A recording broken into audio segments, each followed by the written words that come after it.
Today on Redneck Ramblings, we're going to take a look at Dropkick Ale from Weston Brewing Company. Stay tuned.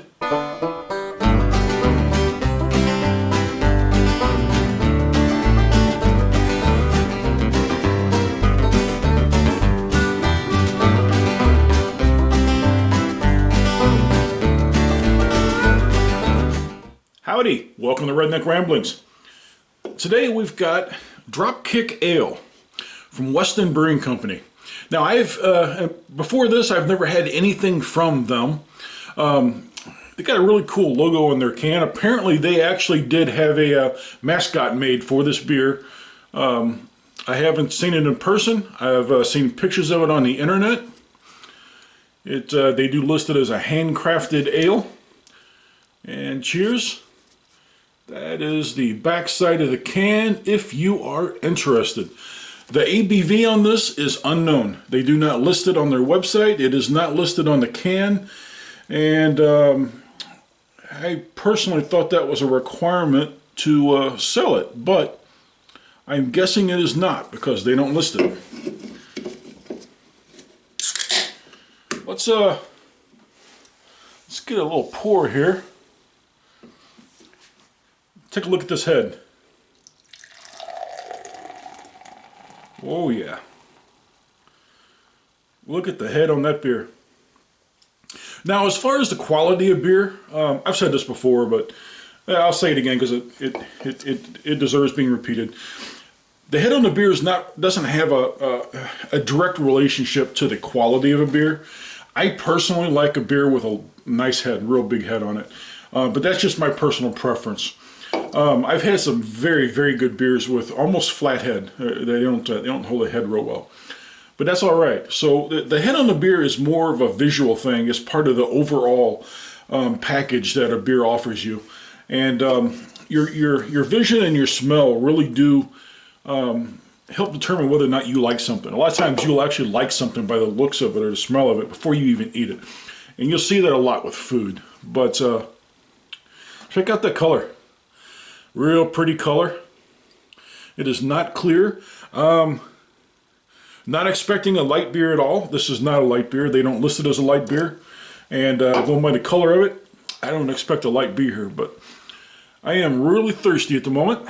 Let's take a drink of that. If we can get through that head, that is.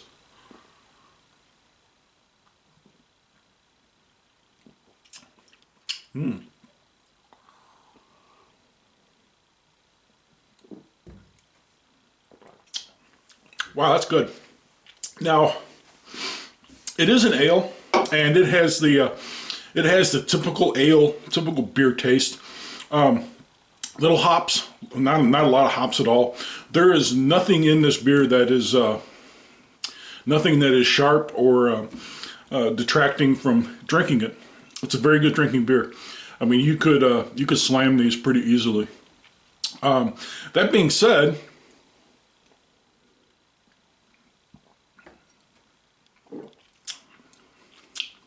Yeah, very good drinking beer. But that being said, it's got a nice creamy flavor, kind of malted flavor, kind of a real malty flavor. But it doesn't really truly have anything. Wow, any kind of a thing that you could point your finger at and say, no, that sets it aside from another ale. It honestly doesn't. But having said that. Like I said, it is a very good beer. It's a drinkable beer. I like it. I would buy this again. I got two out because I know I'm going to probably open a second one. Well, more than probably. Odds of me opening one beer, not opening a second, or, about the same odds as driving my truck with 3 tires on it. So I'm going to have 2 beers. So here we go. I like that. Nice color. Nice head on the beer too, and you will notice that that head staying there. It's not going away anytime real soon. That's cool. I like that head. But like I said, you can't entirely judge a beer by the head.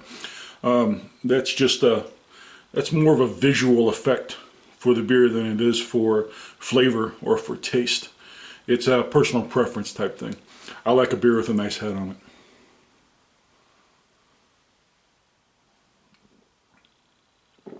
Oh yeah.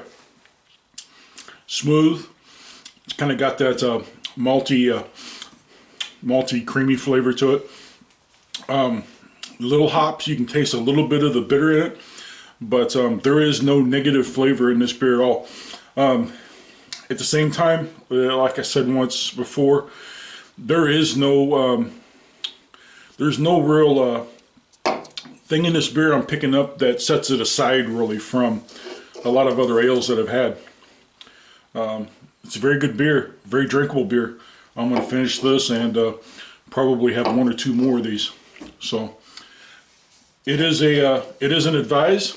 I do recommend this. Wouldn't see it on my channel if I didn't like it. It's worth buying. It was not real expensive. And I'll buy it again next time I'm there if they got it. That's it. Thank you. Be sure and like, share, and subscribe.